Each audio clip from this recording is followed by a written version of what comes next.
Saudara, menjelang 2030, jumlah pesakit demensia dijangka meningkat kepada 150,000 orang. Untuk itu, lebih banyak usaha kini dilakukan untuk wujudkan sekitaran yang mesra pesakit demensia termasuk pengangkutan awam. Setakat ini, hampir 3,000 pegawai barisan hadapan SMRT sudah dilatih untuk bantu mereka yang hidapi demensia.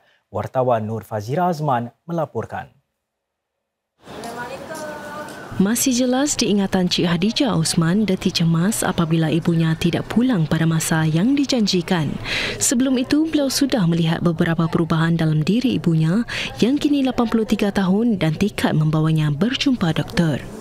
Pernah dia waktu sebelumnya kan, sebelum kita bawa dia ke hospital klinik untuk check up tu, dia naik bas sampai 10 kali turun.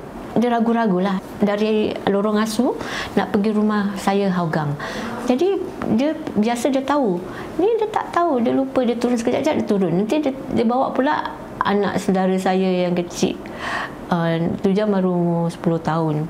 Jadi dia turun, belumlah, salahlah, naik bas lagi. Sampai 10 kali tak sampai, dia jalan kaki. Ibunya disahkan doktor mengidap penyakit demensia. Dengan keadaan ibunya, Cik Hadijah bersyukur dengan pelbagai usaha untuk bantu dan sokong pesakit demensia.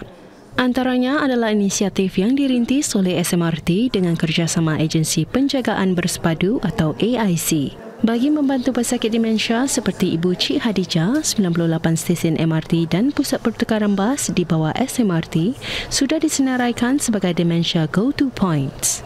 Sekiranya orang tersayang anda hilang di stesen MRT ataupun pusat pertukaran bas, anda boleh ke Dementia Go-To Points berhampiran untuk melihat jika ada orang awam ataupun kaki tangan SMRT yang membawa mereka ke sini.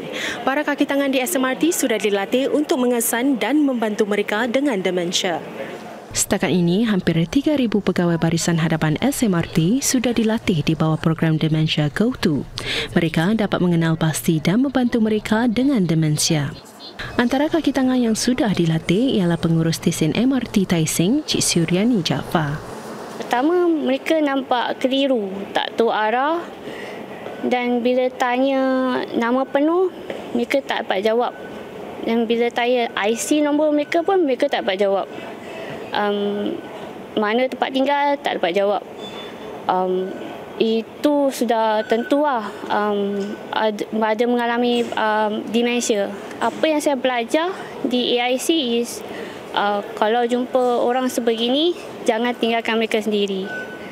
Pasal kemungkinan membahayakan diri sendiri ataupun membahayakan orang awam.